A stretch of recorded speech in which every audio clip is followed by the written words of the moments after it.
નમસ્તે મિત્રો, હું છું નવરંગ સાયન અને સ્વાગત છે આપનું આમ ગુજરાતના અમેરિકા સ્પેશિયલ ન્યૂઝ બુલેટિનમાં.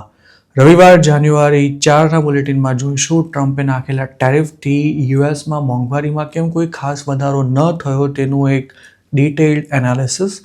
જાણીશું ટ્રમ્પના એક સમર્થકે કેમ 10 વર્ષ માટે તમામ પ્રકારના ઇમિગ્રેશનને ફ્રીઝ કરી દેવાની વાત કરી તેની વિગતો. તેમજ છેલ્લે ન્યૂયોર્કમાં ઇલીગલી રહેતા ચરોતરના એક યુવકની સ્ટોરી કે જેનો ઇન્ડિયામાં રહેતી એક છોકરી સાથે સંબંધ પાકો થઈ ગયો છે અને તેને યુએસ બોલાવવા માટે તે 1 કરોડ રૂપિયાથી પણ વધારેનો ખર્ચો કરવા માટે તૈયાર છે, પણ હવે આ યુવકને અંદરખાને એક ડર સતાવી રહ્યો છે.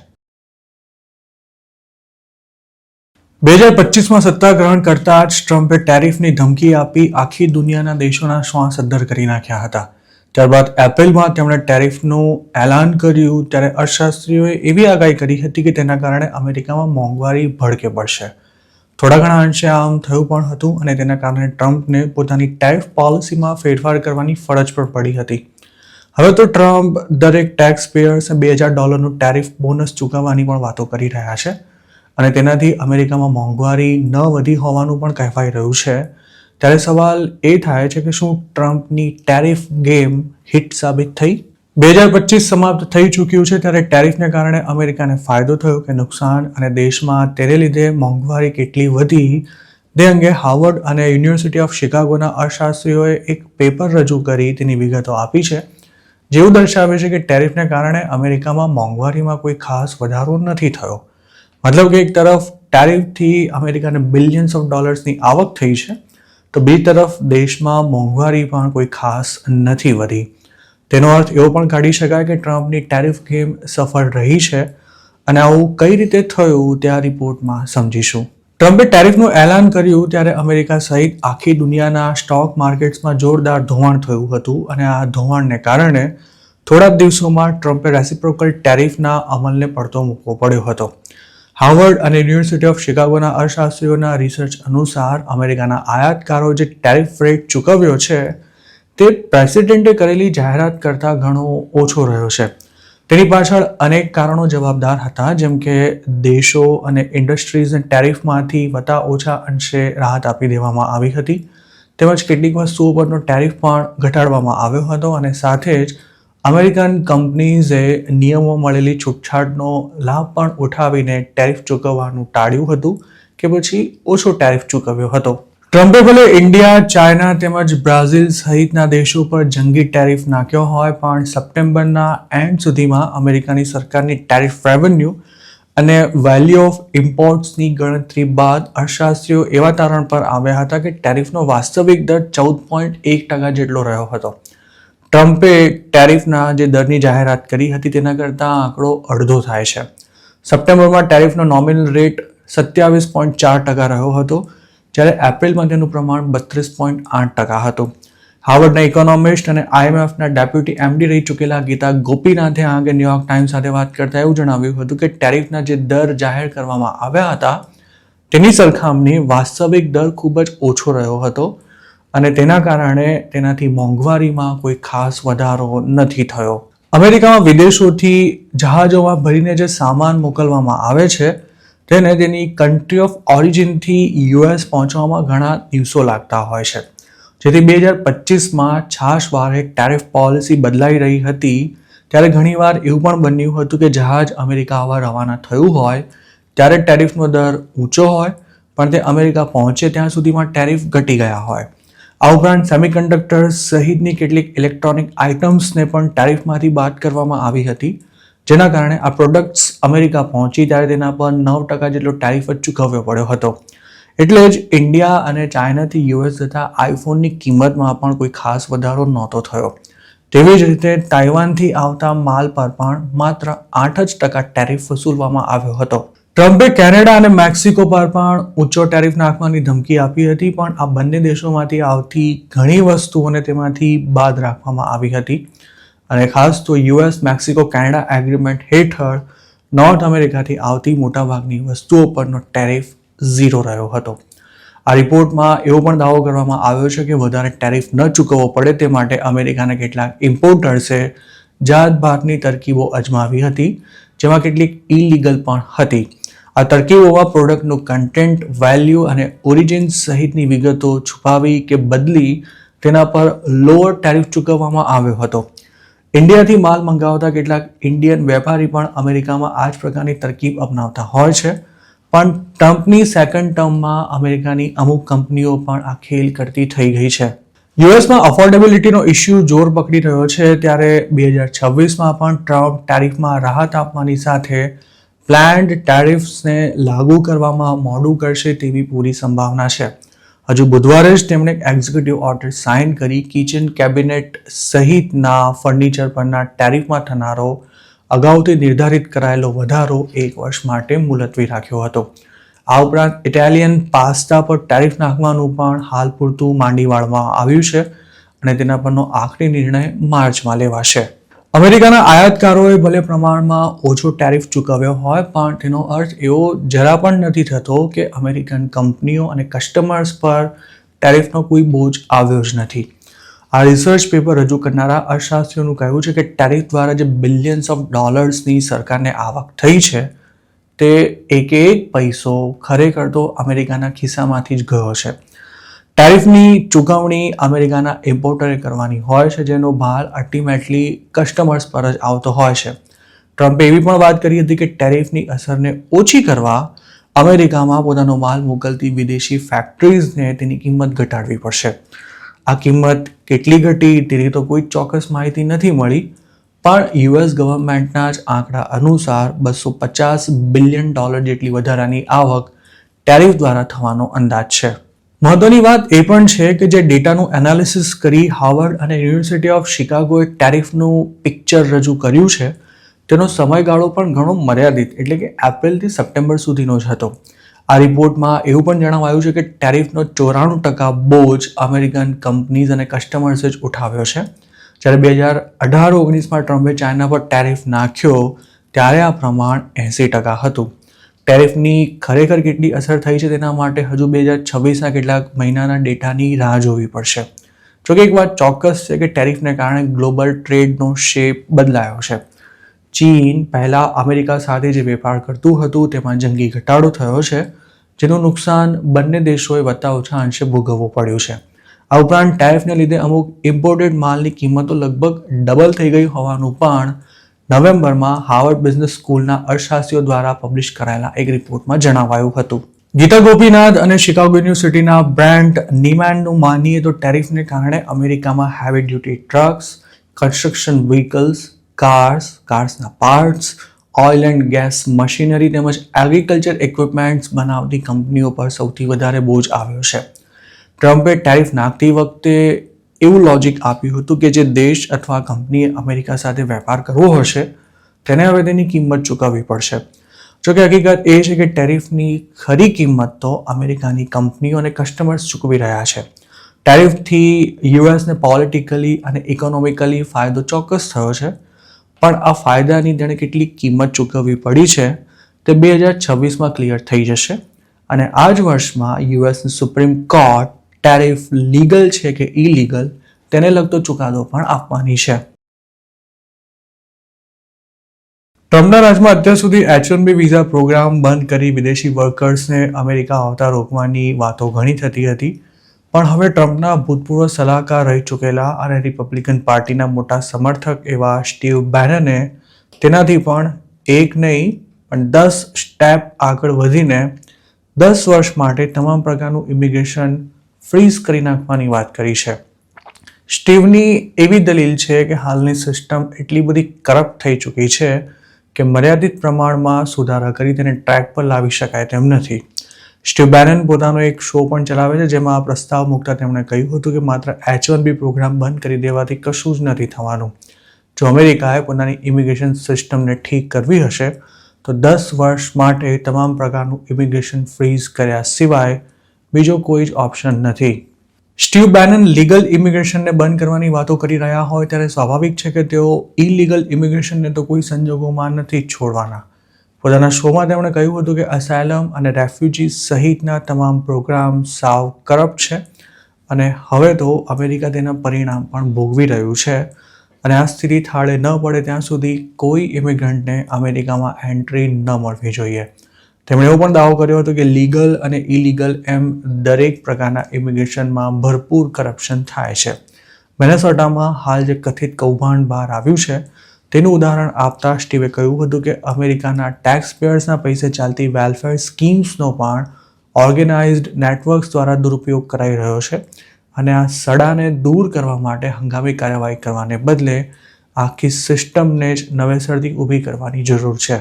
સ્ટીવે જે ચર્ચા કરી હતી તેમાં તેમનું મેઇન ફોકસ લીગલ ઇમિગ્રેશન રહ્યું હતું અને તેમાં H-1B વિઝા પ્રોગ્રામની તેમણે આકરા શબ્દોમાં ટીકા કરી હતી. તેમણે એવો પણ દાવો કર્યો હતો કે મોટી કંપનીઓ ઓછા પગારમાં મળતા વિદેશી એમ્પ્લોઈઝને કામ પર રાખી અમેરિકન વર્કર્સ સાથે અન્યાય કરે છે. પોતાના અગાઉના પોડકાસ્ટમાં તેમણે આ પ્રોગ્રામને અમેરિકન વર્કર્સનું ધનોત્પનોત કાઢનારો ગણાવી સિલિકોન વેલીમાં આવેલી કંપનીઝ પર લીગલ સર્વન્ટ્સને અમેરિકામાં ઠાલવવાનો આરોપ મૂક્યો હતો. ભણવાનું પૂરું થઈ ગયા બાદ પણ અમેરિકામાં જ પડ્યા પાછા રહેતા વિદેશી સ્ટુડન્ટ્સને પણ આડે હાથે લેતા સ્ટીવે કહ્યું હતું કે અમેરિકામાં ફોરેન સ્ટુડન્ટ્સને એન્ટ્રી જ ન મળવી જોઈએ અને ન તો કોઈને H-1B વિઝા પણ આપવા જોઈએ. તેમણે ત્યાં સુધી કહ્યું હતું કે સ્ટુડન્ટ્સને ગ્રીન કાર્ડ આપવાને બદલે તેમને પહેલેથી જ કહી દેવું જોઈએ કે અભ્યાસ પૂરો થયાના 30 જ દિવસમાં તેમણે અમેરિકા છોડી દેવું પડશે. 2018ની આસપાસ સ્ટુડન્ટ વિઝા પર અમેરિકા ગયેલો અને હાલ ત્યાં ઇલીગલી રહેતો ચરોતરનો પ્રકાશ એક મોટી દુવિધામાં આવી ગયો છે. 30 વર્ષના થઈ ચૂકેલા પ્રકાશને અમેરિકામાં હવે કોઈ છોકરી મળે તેમ નથી અને ઇન્ડિયામાં જેની સાથે તેનો સંબંધ નક્કી થયો છે તે છોકરીને US બોલાવવા માટે તેને 1 કરોડ રૂપિયાથી પણ વધારેનો ખર્ચો કરવો પડે તેમ છે. પ્રકાશ આ ખર્ચો કરવા માટે પણ તૈયાર છે, પરંતુ ત્યારબાદ પણ તેની થનારી પત્ની અમેરિકા આવી જ જશે તેની કોઈ ગેરંટી નથી અને તેની સાથે સાથે પ્રકાશને બીજો પણ એક ડર સતાવી રહ્યો છે જે સાચો પડે તો તેને થનારી પત્ની અને સાથે સાથે પૈસા એમ બંને ગુમાવવા પડે તેમ છે. ન્યુયોર્કના રસપ્રદ કેસની આયામ ગુજરાતને જે માહિતી મળી છે તે અનુસાર પ્રકાશના પિતા લગભગ 22 વર્ષથી યુએસમાં કોઈ સ્ટેટસ વિના રહે છે. ત્યારબાદ તેમણે દીકરાને પણ અમેરિકા બોલાવી લીધો હતો અને જેમને ત્યાં તે વર્ષોથી જોબ કરતા હતા તેમની જ હેલ્પથી તેમણે પ્રકાશ માટે ગ્રીન કાર્ડની ગોઠવણ પણ કરી નાખી હતી. સ્ટુડન્ટ વિઝા પર 8 વર્ષ પહેલાં અમેરિકા પહોંચેલા પ્રકાશે થોડા સમયમાં જ કોલેજ જવાનું બંધ કરી નાખ્યું હતું. તે એવા વહેમમાં હતો કે ગ્રીન કાર્ડ મળી જ જવાનું હોવાથી કોલેજમાં જઈને ટાઈમ વેસ્ટ કરવાનો કે પછી નાહકની ફી ભરવાનો કોઈ મતલબ નથી. જોકે પ્રકાશ અને તેના પિતાની આ ગણતરી ખોટી પડી હતી કારણ કે જે સેટિંગથી તેઓ ગ્રીન કાર્ડની આશા રાખીને બેઠા હતા તે થઈ નહોતું શક્યું. ત્યાં સુધીમાં પ્રકાશ પણ અમેરિકામાં ઇલીગલ ઇમિગ્રન્ટ બની ચૂક્યો હતો અને મોટાભાગના ગુજરાતીઓની જેમ તે સ્ટોરમાં જોબ કરતો હતો. પ્રકાશને ઇન્ડિયા પાછા જવાની જરા પણ ઈચ્છા નહોતી, પણ તે લગ્ન કરીને યુએસમાં પોતાનો સંસાર માંડવા ચોક્કસ માંગતો હતો. અમેરિકામાં ઘણા પ્રયાસ કર્યા બાદ પણ છોકરીનો મેળ ન પડતા આખરે તેણે ઇન્ડિયાની જ કોઈ છોકરી સાથે નક્કી કરી તેને કોઈની સાથે ફેક મેરેજ કરાવી અમેરિકા બોલાવવાનું નક્કી કર્યું હતું. આ કામ માટે વર્ષોથી યુએસમાં રહેતા તેના ફાધરે એક એજન્ટને પણ શોધી નાખ્યો હતો જેણે કોન્ટ્રાક્ટ મેરેજ માટે 1.25 કરોડ રૂપિયાની ડિમાન્ડ કરી હતી. આ પેકેજમાં ફેક મેરેજથી લઈને ફેક હનીમૂન સુધીનો તમામ કાર્યક્રમ સામેલ હતો. બિલકુલ અસલી જેવા લાગતા આ નકલી મેરેજમાં વર વધુને 4ને બદલે 3 જ ફેરા ફેરવવામાં આવતા હોય છે અને ગિફ્ટના નામે માત્ર ખાલી ખોખા પકડાવી દેવાતા હોય છે. જે એજન્ટનો પ્રકાશ અને તેના પિતાએ કોન્ટેક્ટ કર્યો હતો તેનું કહેવું હતું કે નકલી પતિ પત્નીને ઇન્ડિયામાં પરણાવ્યા બાદ તેમને જયપુર બાજુ હનીમૂન પર મોકલી આપીશું અને તેમનું એવું જોરદાર ફોટોશૂટ કરાવીશું કે મેરેજ નકલી છે કે આ કપલ ખરેખર પતિ પત્ની નથી તેવી કોઈને ગંધ સુદ્ધા પણ નહીં આવે. આ ડીલ ફાઇનલ થયા બાદ 3 સ્ટેજમાં તેનું પેમેન્ટ કરવાનું હોય છે, જેમાં પહેલો હપ્તો કોન્ટ્રાક્ટ થાય ત્યારે, બીજો મેરેજ થયા બાદ ગ્રીન કાર્ડની પિટિશન ફાઇલ થાય ત્યારે અને ત્રીજો હપ્તો ગ્રીન કાર્ડ હાથમાં આવી જાય ત્યારે ચૂકવી દેવાનો હોય છે. પ્રકાશના કેસથી માહિતગાર એક સૂત્રએ આમ ગુજરાતને જણાવ્યું હતું કે તેણે કોલંબિયન અમેરિકન છોકરી સાથે ફેક મેરેજ કરીને ગ્રીન કાર્ડ મેળવવાનો પણ પ્રયાસ કર્યો હતો, પણ તેના નસીબ એટલા ખરાબ હતા કે USCISએ તેને ગ્રીન કાર્ડ આપવાનો ઇનકાર કરી દીધો હતો અને આ મેટરમાં પ્રકાશને લાખના બાર કરવાનો પણ વારો આવ્યો હતો. ત્યારબાદ પ્રકાશે બીજી વાર આવું સાહસ કરવાને બદલે ગુજરાતી છોકરીને ફેક મેરેજ કરાવી અમેરિકા બોલાવી લઈ તેને પાકું ગ્રીન કાર્ડ મળી જાય, ત્યારબાદ ઓન પેપર તેના ડિવોર્સ કરાવીને તેની સાથે લગ્ન કરી પોતે પણ ગ્રીન કાર્ડ મેળવી લેવાનું નક્કી કર્યું હતું. પ્રકાશને હવે છોકરી પણ મળી ગઈ છે. તે પૈસા ખર્ચવા માટે પણ તૈયાર બેઠો છે, પરંતુ ક્યાંક કાચું ન કપાય તેની તે ખાસ તકેદારી રાખી રહ્યો છે. એજન્ટે પહેલા તેને પોતાની મંગેતર માટે જે મુહૂર્તિયો બતાવ્યો હતો તે ડિવોર્સી હોવાથી પ્રકાશે તેની સાથે પોતાની મંગેતરને પરણાવવાની ના પાડી દીધી હતી. જ્યારે બીજો છોકરો 22 વર્ષનો ગ્રીન કાર્ડ હોલ્ડર હતો, પણ પ્રકાશની મંગેતર તેનાથી ઉંમરમાં 6 વર્ષ મોટી હોવાથી USCIS વાળા ગ્રીન કાર્ડ અપ્રૂવ નહીં કરે તેવી શંકા જતા પ્રકાશે આ મૂર્તિયાને પણ રિજેક્ટ કરી નાખ્યો હતો. પ્રકાશનો એજન્ટ હાલ ત્રીજા મૂર્તિયાની શોધમાં છે, પણ હવે પ્રકાશને એવી વાત મળી છે કે આવા ફેક મેરેજમાં અને નકલી હનીમૂન દરમિયાન ક્યારેક નકલી પતિ પત્ની વચ્ચે અસલી કપલ વચ્ચે જે થવાનું હોય તે બધું થઈ જતું હોય છે. પ્રકાશના એક રિલેટિવે તેની સાથે આવા 2 કેસ પણ શેર કર્યા છે, જેમાં એક કેસ મહેસાણાનો અને બીજો ચરોતરનો હતો. પ્રકાશને એવો ડર છે કે જો પોતાની સાથે આવું થશે તો ગોળો અને ગોફણ બંને ગુમાવવાનો વારો આવશે. તેનાથી પણ વધારે ચિંતા તેને એ વાતની થઈ રહી છે કે જો પોતાની જાણ બહાર જ જો મંગેતરને તેના નકલી પતિ સાથે અફેર થઈ ગયું તો પોતે શું કરશે. અમેરિકામાં એવા અઢળક કેસીસ બન્યા છે કે જેમાં છોકરાના પૈસે અમેરિકા પહોંચેલી છોકરી ત્યાં પગ મૂકતા જ છૂમંતર થઈ ગઈ હોય. આવા મામલામાં અમેરિકા આવનારી છોકરીએ ત્યાં જઈને પોતાને શું કરવાનું છે તેની બધી જ ગોઠવણ પહેલેથી કરી રાખી હોય છે. તેમાં જો તેને બોલાવનારો છોકરો ઇલીગલ હોય તો અમેરિકા પહોંચીને પોતાનું અસલી સ્વરૂપ બતાવતી છોકરીઓનું તેમના થનારા પતિ કશું જ નથી ઉખાડી શકતા હોતા. તેનાથી ઉલટું જેની સાથે સંબંધ થયો હોય તે છોકરો જો સિટીઝન કે ગ્રીન કાર્ડ વાળો હોય તો પણ પોતાનું ગ્રીન કાર્ડ હાથમાં આવતા જ આવી છોકરીઓ ઘર છોડીને રવાના થઈ જતી હોય છે, અને ત્યારે પણ સાસરિયા તેનો વાળ પણ વાંકો સુદ્ધા નથી કરી શકતા. હવે પ્રકાશના જ કેસથી જો વાત કરીએ તો અમેરિકામાં એવા ઘણા લગ્ને કુંવારા છોકરાઓ તો ઠીક આધેડો પણ ભર્યા પડ્યા છે કે જેમનો ધંધો જ ઇન્ડિયાથી છોકરીઓ સાથે લગ્ન કરી તેમને અમેરિકા લાવ્યા બાદ રોકડી કરી લેવાનો હોય છે, અને પોતાને પ્લેબોય સમજતા આવા કેટલાક લોકો ક્યારેક તો સ્થિતિનો ભરપૂર ફાયદો ઉઠાવી લઈ પોતાની નકલી પત્નીનું થાય તેટલું અને તમામ પ્રકારનું શોષણ કરી લેતા હોય છે. મંગેતરને વફાદાર હોય તેવી પણ ઘણી છોકરીઓ નકલી પતિઓની આ પ્રકારની હરકતોનો ભોગ બની છે, પણ અમેરિકા ગયા પછી તેઓ પોતાના નકલી પતિની તમામ માંગણીઓ પૂરી કરવા માટે મજબૂર બની જતી હોય છે.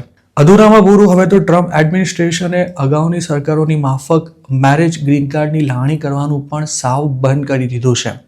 મેરેજ ગ્રીન કાર્ડ માટે અપ્લાય કરતા લોકોની સખ્ત સ્ક્રુટિની કરવામાં આવી રહી છે, અને USCISના ઓફિસર કપલ સાથે રહે છે કે નહીં તે ચેક કરવા ગમે ત્યારે તેમના ઘરે પણ પહોંચી શકે છે. મતલબ કે ફેક મેરેજ કર્યા બાદ ઓછામાં ઓછા 1 વર્ષ સુધી છોકરીને તેના નકલી પતિ સાથે રહેવાની ફરજ પડે છે, અને પાકું ગ્રીન કાર્ડ હાથમાં ન આવે ત્યાં સુધી આ નકલી પતિ આડો ના ફાટે તેનું ધ્યાન રાખવા માટે તેને ખાસ સાચવવો પણ પડે છે. હજુ ગયા વર્ષે ન્યૂ જર્સીનો આવો એક કેસ સામે આવ્યો હતો કે જેમાં પત્નીને નકલી મેરેજ કરાવી અમેરિકા બોલાવનારા ચરોતરના એક યુવકે પત્નીને પાકું ગ્રીન કાર્ડ મળી ગયા બાદ પોતે પણ પરમેનન્ટ રેસિડેન્સી માટે અપ્લાય કર્યું હતું. જોકે યુએસમાં તે ઇલીગલી આવ્યો હતો અને તેણે અસાયલમનો કેસ પણ ન કર્યો હોવાથી નિયમ અનુસાર ગ્રીન કાર્ડ મેળવવા માટે તેને US છોડવું પડે તેમ હતું. આ યુવક પાસે તે વખતે પોતાનો પાસપોર્ટ પણ નહોતો, અને તેણે એક એજન્ટને $5,000 ચૂકવી ગોઠવણથી પાસપોર્ટ મેળવ્યો હતો, પણ તે ઇન્ડિયા લેન્ડ થયો ત્યારે તેને અપાયેલો પાસપોર્ટ નકલી હોવાથી તેની ધરપકડ કરી લેવાઈ હતી, અને આજની તારીખે પણ આ યુવક કોર્ટના ધક્કા ખાઈ રહ્યો છે, અને તેનું અમેરિકા જવાનું પણ લટકી પડ્યું છે.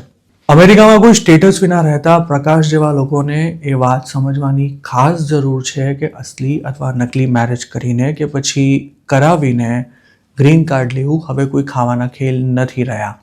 એક સમય હતો કે જ્યારે લોકો $50,000થી લઈ $1 લાખ ખર્ચીને આરામથી આ રીતે અમેરિકાના જમાઈ બની જતા હતા, પણ ટ્રમ્પના રાજમાં આ બધું ખરેખર મુશ્કેલ થઈ ગયું છે. તેમ છતાંય જો આવું કંઈ કરવાની કોઈ હિંમત કરશે અને યુએસસીઆઈએસની નજરમાં આવી જશે તો તેને બોરિયા બિસ્તર ભરીને ઇન્ડિયા પાછા આવવાની તૈયારી રાખવી પડશે. કોઈની નકલી પત્ની બનીને કે પછી એકલી જ લીગલી અથવા ઇલીગલી અમેરિકા જતી સિંગલ છોકરીઓ હંમેશા લોકોનો સોફ્ટ ટાર્ગેટ રહેતી હોય છે.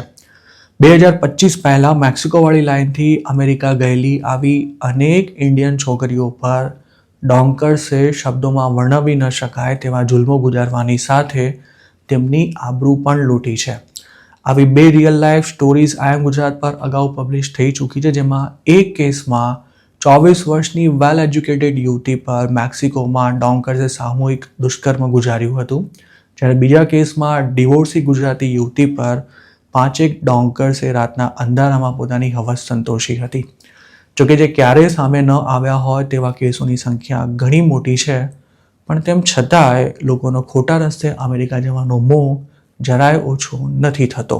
તો મિત્રો, આ હતા અમેરિકાના આજના મુખ્ય સમાચાર. આપને જો મારી રજૂઆત પસંદ આવી હોય તો આ વિડીયોને લાઇક અને શેર કરવાનું, તેમજ આઈ એમ ગુજરાતની યુટ્યુબ ચેનલને સબસ્ક્રાઇબ કરવાનું ભૂલશો નહીં, કારણ કે આ ચેનલ પર આપને મળશે અમેરિકામાં રહેતા ગુજરાતીઓ માટેના તમામ મહત્વના સમાચાર, અને તે પણ આપની પોતાની ભાષામાં.